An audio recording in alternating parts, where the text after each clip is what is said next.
The chamber was restless, voices overlapping, arguments colliding in the air like sparks in a storm. And then, without warning, the past came rushing back. A recording of Ruth Bader Ginsburg's voice, steady and unshakable, filled the room. Her words, carved in the weight of history, echoed with clarity, a reminder of justice, dignity, and truth that could not be ignored. Every head turned. Conversations died mid-sentence. The silence wasn't requested.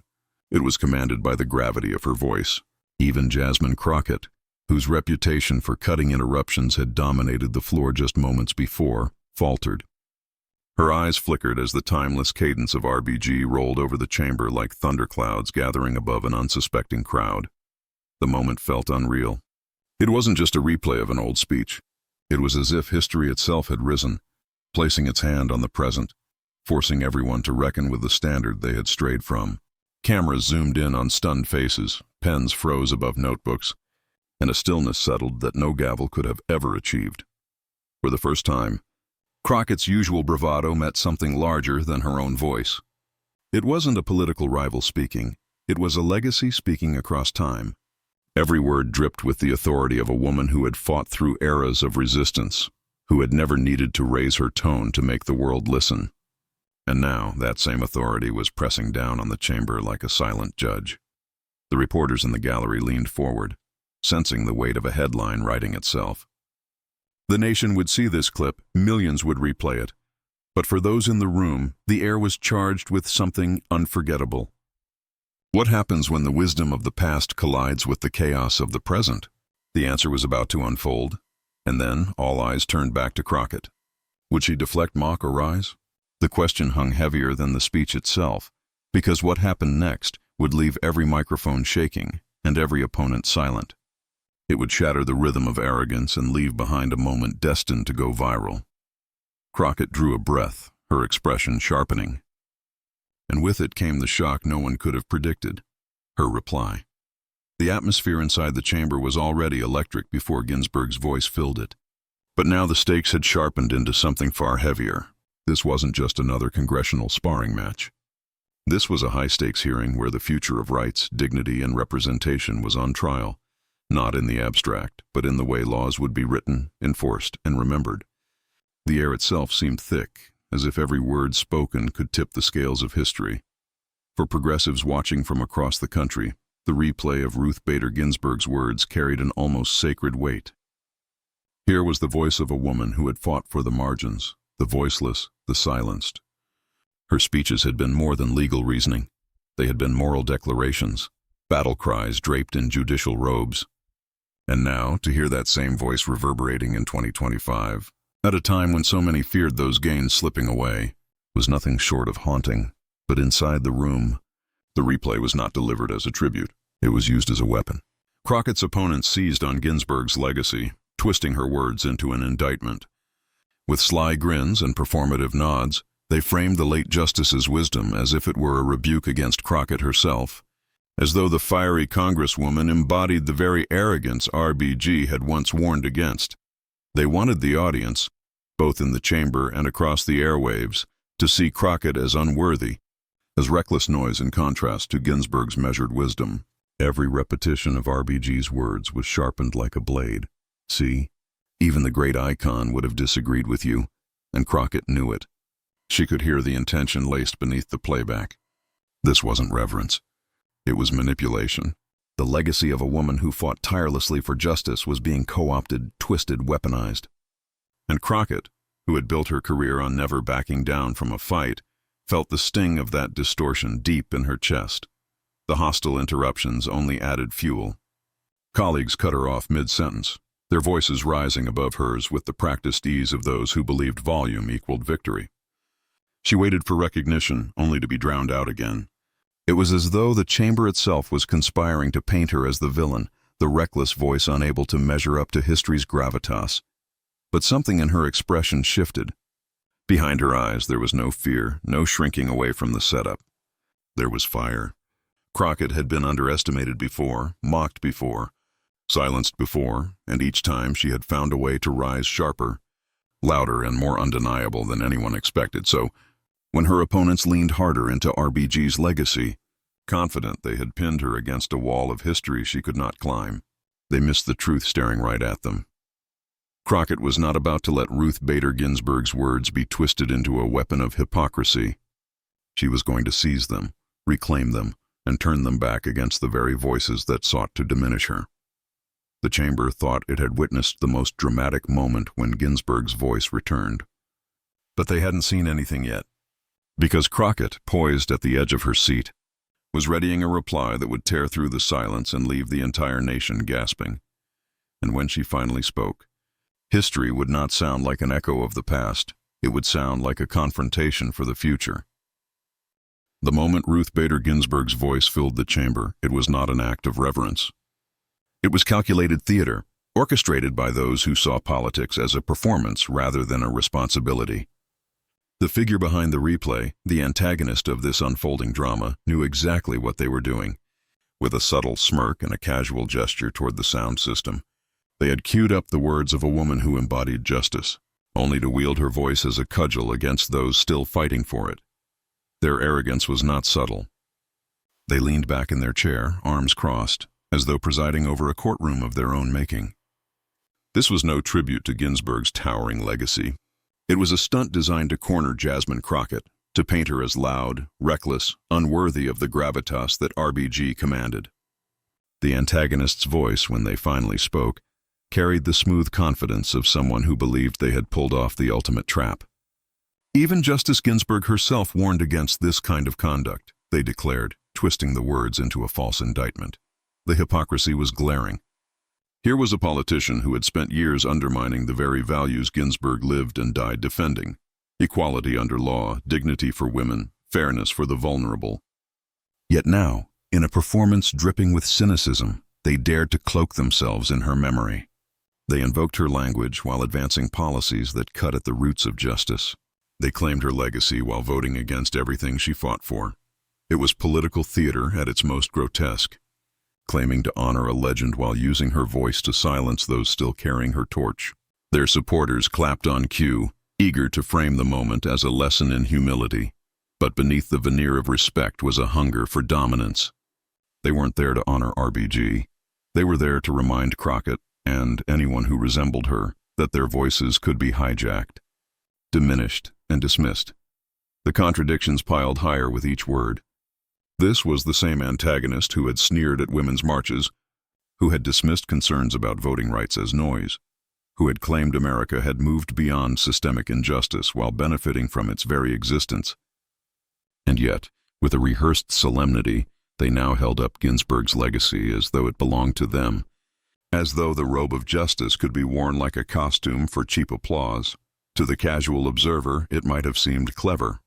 To those who knew the truth, it reeked of desperation. For arrogance always overplays its hand, and hypocrisy always leaves cracks in the armor. The more they leaned into RBG's words, the more hollow it became. Each repetition was a performance, not conviction. Each nod to justice was empty theater, a show staged to obscure the fact that they had no ground of their own to stand on. The press gallery caught the smug look on their face, the kind of look reserved for someone convinced they had scored the final blow. But arrogance has a way of writing its own downfall, and this moment was no different. Because while they thought they had trapped Crockett beneath the shadow of a giant, they failed to realize that invoking Ginsburg's voice meant summoning her spirit too. And the spirit of RBG was never one to side with the silencing of truth. Their strategy was clear. Take the revered, untouchable voice of history and pit it against a contemporary rival who dared to be loud, unapologetic, and unfiltered. But they had underestimated the irony of it all. For what is justice if not the defense of the silenced? And what was Jasmine Crockett in that chamber, if not the embodiment of the very struggle Ginsburg had dedicated her life to? The antagonists thought they had weaponized history to end a debate. In truth, they had set the stage for one of the most devastating reversals imaginable. Because hypocrisy may win a moment, but truth commands the aftermath.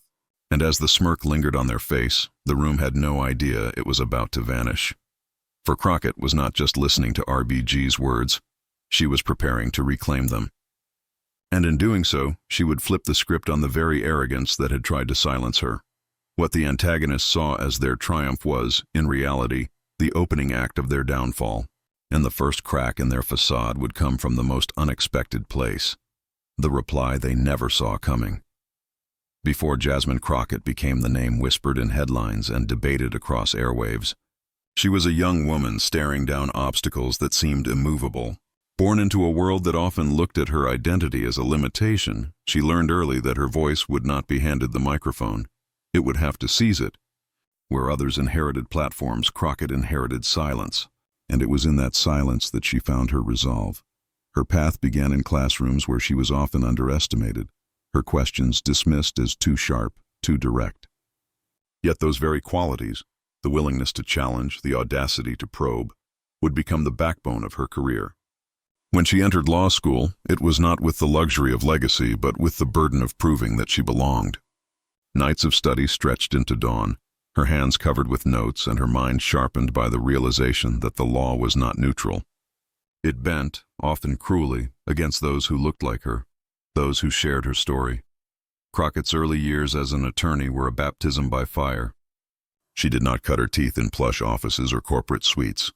She was in crowded courtrooms defending clients who could not afford anyone else, battling judges who raised their brows at her insistence, and facing prosecutors who underestimated her, until they didn't. With each case, she forged a reputation, relentless, unshakable, unwilling to bow when others told her to bend. Her identity was not something she could hide in those rooms. It was the first thing seen, the first thing judged. But instead of shrinking under the weight of prejudice, she turned it into her armor. Where others saw obstacles, she saw evidence, evidence that the fight for justice was never theoretical. It was lived. It was personal. This grit did not go unnoticed. Community leaders began to see her as more than an attorney. She was an advocate, a voice in places where too many voices had been muted.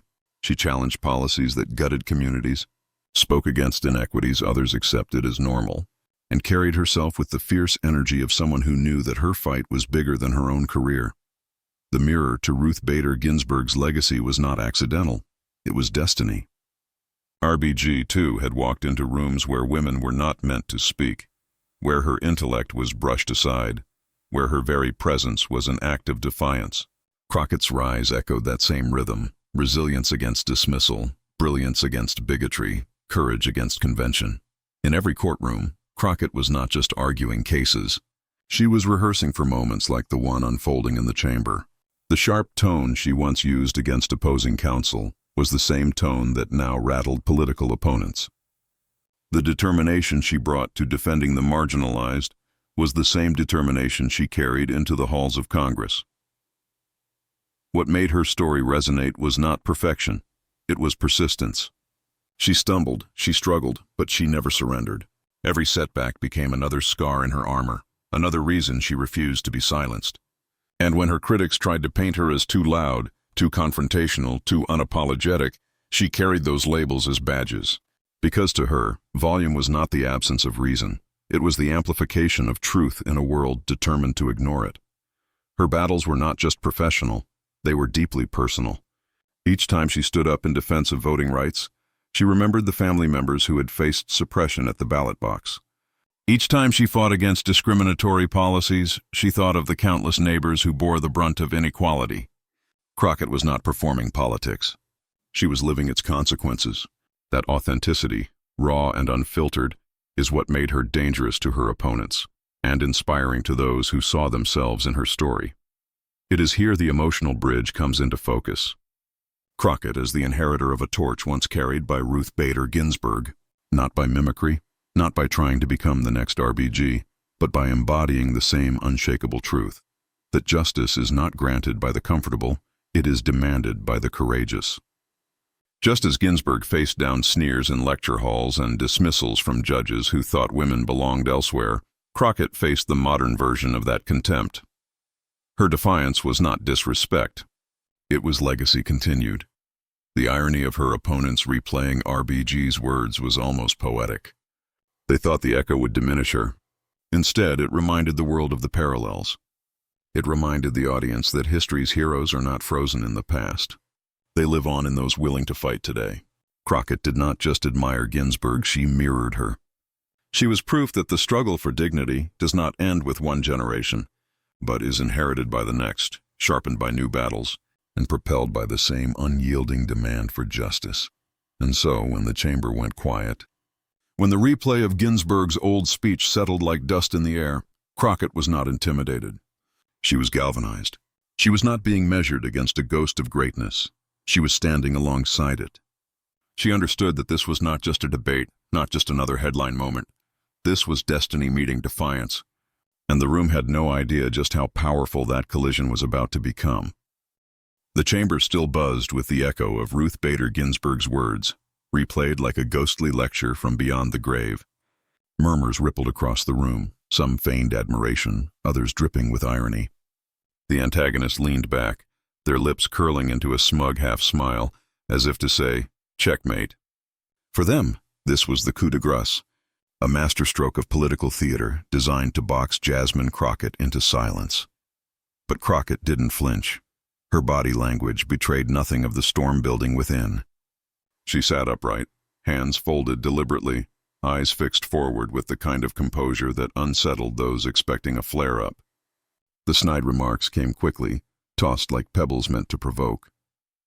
"Seems Justice Ginsburg foresaw this very behavior," one voice chimed, attempting to weaponize reverence. Another followed with a low chuckle. Maybe the Congresswoman could learn something from the late Justice's example. Every word was intended to needle, to bait Crockett into an outburst. But her silence was not surrender, it was strategy. Her chest rose and fell in steady rhythm, a subtle resistance to the chaos around her. Even as whispers circulated through the chamber, even as side glances darted her way, she remained anchored. The villain basked in their moment, feeding off the perception of dominance. They leaned into the microphone, delivering barbed commentary disguised as solemn reflection. It's remarkable, isn't it, how timeless wisdom can still guide us even today. Justice Ginsburg understood the dangers of excess, of grandstanding. Some in this chamber would do well to remember that. The smirk on their face made clear the subtext. Crockett was the target, painted as the living embodiment of what Ginsburg supposedly warned against. The gallery reacted in hushed tones, some nodding along, others visibly uncomfortable at the brazenness of it all. The tension thickened, stretching across the air like a wire pulled taut. To the casual eye, it seemed the antagonist had successfully seized control of the narrative, using history itself as their weapon. But anyone watching Crockett closely could see something different. Beneath her calm surface, there was fire. Her jaw tightened ever so slightly, her fingers tapped rhythmically against the desk, not in nervousness but in calculation. Each slight movement was a drumbeat of restraint, a silent countdown to a reply she was already crafting. The more the antagonist gloated, the more apparent their arrogance became. They were overplaying their hand, mistaking Crockett's stillness for weakness. But the audience didn't know what Crockett knew. Patience was not passivity, it was preparation. Every camera in the room caught the stillness of her gaze. She did not fidget, did not rise to their bait. Instead, she allowed the smugness to swell, to inflate so large that it could only burst under its own weight. Her silence became louder than their jeers, her poise more striking than their sarcasm. The antagonist, oblivious, grew more emboldened. They gestured broadly, their tone dripping with superiority. "We honor Justice Ginsburg not by shouting over one another, not by theatrics, but by remembering her words of caution. It's a shame those lessons are so easily forgotten." It was then that Crockett shifted. A subtle lean forward, her eyes narrowing just enough to signal that the temperature in the room was about to change. Her hands, still clasped, moved closer to the microphone. For the first time since the replay began, her lips parted slightly, not to interject but to inhale, the deliberate breath of someone preparing to speak. The murmurs died down. Even the antagonist paused mid-gesture, sensing a change in the air but not yet comprehending it. The room seemed to contract, the weight of anticipation pressing in from every corner. Reporters straightened in their chairs, pens hovering over notebooks.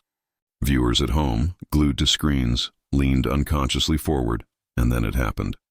Jasmine Crockett leaned into the microphone. The silence that followed was not ordinary.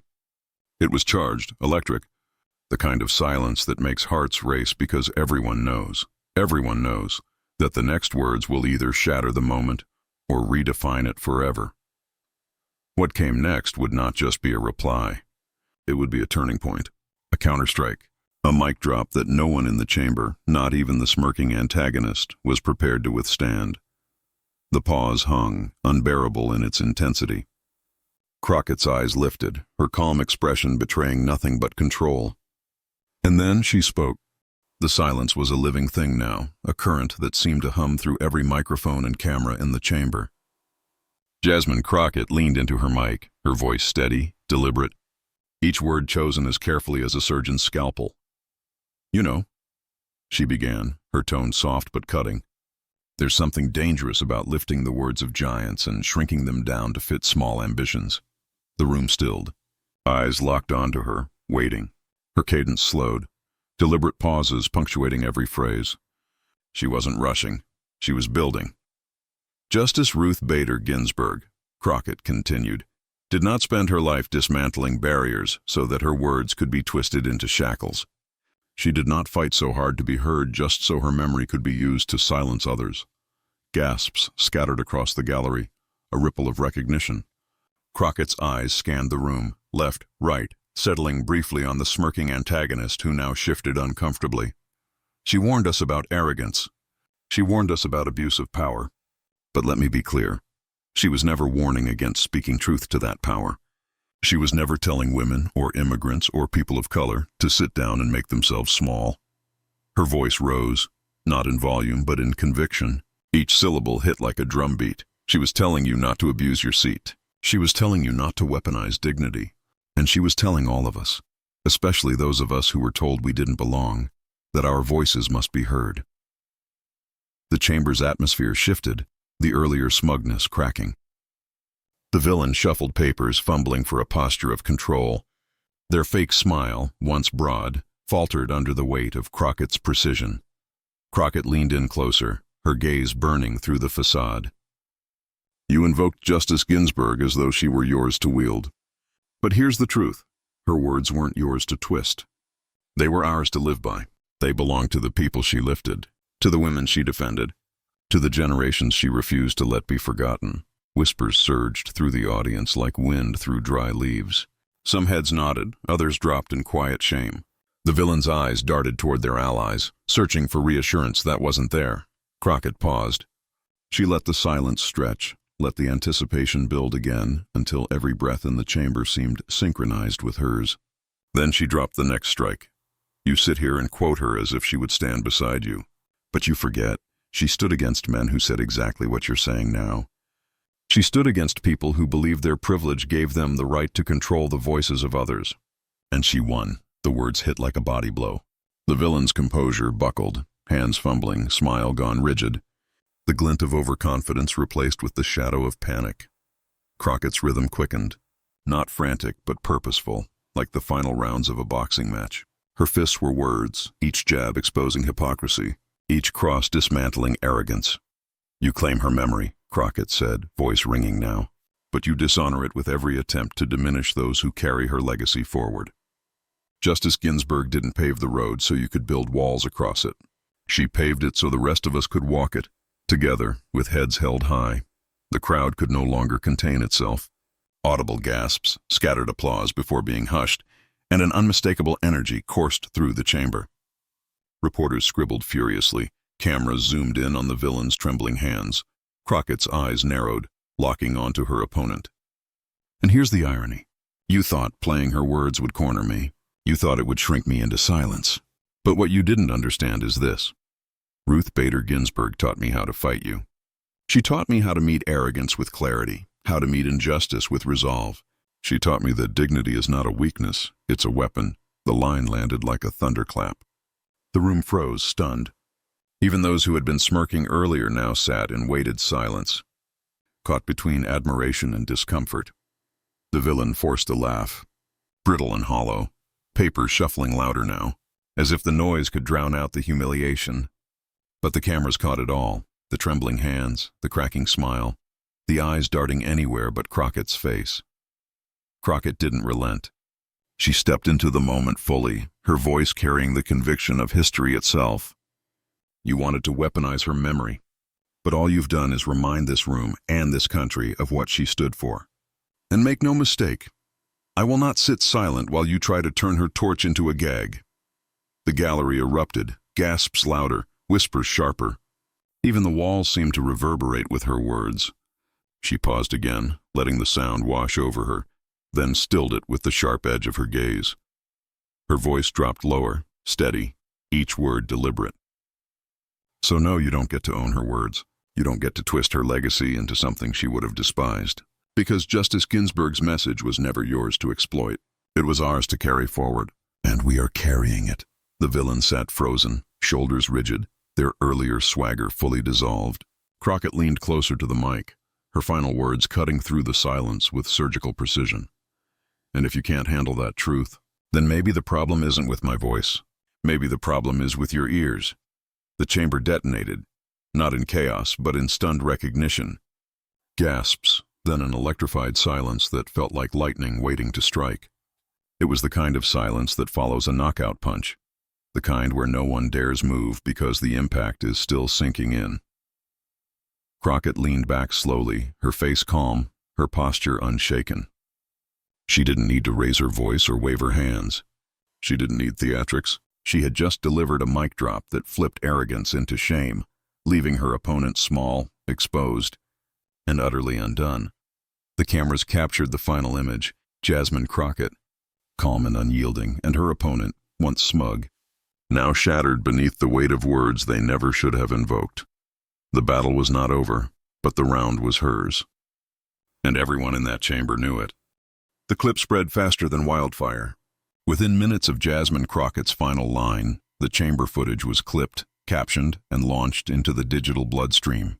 Twitter, or X as some insisted on calling it, was ablaze with hashtags. Jack Her Torch Past trended alongside Nur RBG Reborn and Garchner Crockett Clapback. TikTok users looped her mic drop, setting it to cinematic scores, from swelling orchestras to hard-hitting bass drops. Instagram feeds filled with her image, calm, composed, leaning into the mic with eyes that burned straight through the lens. Commentators on cable news could hardly contain their glee or outrage, depending on which side of the aisle they sat. One progressive anchor leaned forward, voice tinged with awe. This was the modern passing of the torch. You could almost feel Ruth Bader Ginsburg's legacy leap into the present moment through Jasmine Crockett's words. Even skeptics found themselves forced to admit the power of the moment. A conservative analyst muttered begrudgingly, "Whatever you think of her politics, that was effective, brutally effective." But it wasn't just pundits. The people owned it now. Memes sprouted overnight. One viral image showed RBG, black robe and signature lace collar, spliced beside Crockett in her congressional seat, captioned simply, "The Legacy Lives." Another had RBG's famous quote, "Fight for the things that you care about," hovering above Crockett's mic drop line. "The problem is with your ears." On Reddit, threads racked up thousands of comments. "I just watched history repeat itself," one user wrote. "RBG taught us to fight with dignity, and Crockett just gave us the sequel." Another added, "The way that dude's smile collapsed." Chef's kiss. Even late-night hosts joined in. A comedian replayed the clip, zoomed in on the villain's face, and deadpanned. Somewhere out there, a chiropractor is preparing to bill this man for whiplash because Jasmine snapped his neck without leaving her seat. Laughter. Applause and more retweets followed. Meanwhile, Crockett's supporters flooded timelines with admiration. This wasn't just a clapback, it was a masterclass, one tweet read, garnering 500,000 likes. Activists seized the energy, posting, "RBG walked so Crockett could run," and she's running straight through the walls they thought would stop her. For the villain, however, the fallout was brutal. Their attempt at political theater had been reduced to blooper reel material. Clips of their fake smile cracking were looped endlessly, paired with mocking captions. "Smile through the pain," or "When your weapon backfires." Even allies struggled to spin the disaster. A spokesperson's half-hearted defense, they were simply invoking history, was drowned out by laughter, memes, and the sheer velocity of Crockett's triumph. In classrooms, law students replayed her words, dissecting her cadence like a case study in courtroom control. On college campuses, organizers blasted her speech through portable speakers, drawing crowds of young women, immigrants, and first-generation Americans who saw themselves reflected in her poise. The ripple effect stretched far beyond the chamber. Parents texted clips to their daughters with messages like, "See? This is why you never let anyone silence you." Elders shared it in community groups, remembering their own battles to be heard. For them, Crockett's moment wasn't just political. It was personal validation. The villain's camp tried to pivot, issuing press releases, booking interviews, but the damage was irreversible. The narrative had been set. They had underestimated her, and in doing so, they had resurrected the spirit of Ruth Bader Ginsburg in real time. Even international outlets picked it up. A British headline read, "Crockett channels RBG in defiant rebuttal heard around the world." In Latin American media, the story was framed as inspiration for women in politics across borders. The message was clear. Dignity, once again, had proven its power to transcend. And yet, beneath the fireworks of memes and hashtags, there was something deeper brewing. Because what lingered wasn't only the thrill of the clapback, it was the haunting calm that followed. Crockett didn't raise her voice. She didn't grandstand. She dismantled arrogance with composure, with stillness, with the unshakable belief that justice was on her side. The nation laughed, it applauded, it reposted, but the ones who sat quietly with the clip felt something heavier, something enduring. This wasn't just a viral moment. It was a reminder, because the real lesson wasn't in the clapback. It was in the calm after the storm. When the storm of laughter, memes and headlines finally began to settle, something else emerged from the dust. Beneath the spectacle of Crockett's clapback was a truth that cut deeper than any one viral moment. Dignity had once again proven more powerful than arrogance. Her composure was the story. The very fact that she didn't need to shout, didn't need to pound her fists, didn't need to twist her face into rage, that was the victory. In an age where noise so often drowns out substance, Crockett's steady presence turned silence itself into a weapon. It was not weakness, it was strategy. And in that calm, people saw strength they could believe in. Ruth Bader Ginsburg's voice, replayed in that chamber, was never meant to be weaponized against justice. It was meant to guide it. Crockett understood that. Where her opponents tried to twist history, she restored it. By reclaiming RBG's words, she reminded the nation that legacies are not props for the powerful. They are torches for the brave. And in that instant, two generations collided. Ginsburg's wisdom, carved through decades of struggle, echoed in Crockett's cadence. The justice's careful arguments, her fearless dissents, her refusal to be silenced, these lived on in Crockett's deliberate pauses and sharpened truths. It was as if history itself was speaking in chorus. The fight is not finished, but the fighters remain. The universal moral was clear. In a time of shouting, truth whispers loudest. Theatrics burn out, but conviction endures. When arrogance seeks to control the narrative, dignity quietly bends it back toward justice. Crockett showed that you don't always win by matching chaos with chaos. You win by refusing to be pulled into its orbit. For Americans watching across living rooms, classrooms, and phones, the moment was more than political theater. It was a mirror. It reflected back what so many yearned for, a belief that composure could still triumph, that values could still hold, that justice was still alive. Parents told their children, "See, that's how you fight, with your head high, not your fists raised." Teachers replayed the clip, urging their students to see the difference between noise and substance. And for immigrant families, for women of color, for anyone who had ever been told they didn't belong in the halls of power, Crockett's rebuttal was a promise that their voices too could command a room, a promise that dignity was not a weakness. It was the sharpest blade they carried. The lesson extended beyond politics. It reached into the core of Americanness itself, a nation forever tested by division, yet always rediscovering its strength in those who dare to embody justice without apology. Crockett didn't just answer a smear. She redefined the terms of the fight. Ginsburg lit the path. Crockett walked it. That was the line that spread like gospel across feeds and headlines. It crystallized the connection between past and present, between legacy and action. One had opened the door, the other had stepped through it. And together they reminded America what it looked like when truth stood taller than lies. The crescendo of this story wasn't in the clash, nor in the smirk wiped from a villain's face. It was in the inspiration that spilled out afterward, in the quiet pride of communities who saw themselves honored, in the tears of those who remembered Ginsburg's passing, and in the resolve of a generation determined not to let dignity fade. Because in the end, the fight is never just about one chamber, one debate, one mic drop. It's about whether justice still has champions bold enough to carry its torch forward. And on that day, Jasmine Crockett proved she was one of them. The arrogance of her opponents may have filled the air with noise, but her calm carved through it like thunder. And for a country hungry for proof that truth still matters, her voice was more than enough. What happens when dignity stands against arrogance? It doesn't just silence the noise, it changes the story of America itself. The moment began with a voice from the past, but it ended with a reply that belongs to the future. Jasmine Crockett didn't just hear Ruth Bader Ginsburg's words replayed in that chamber. She embodied them.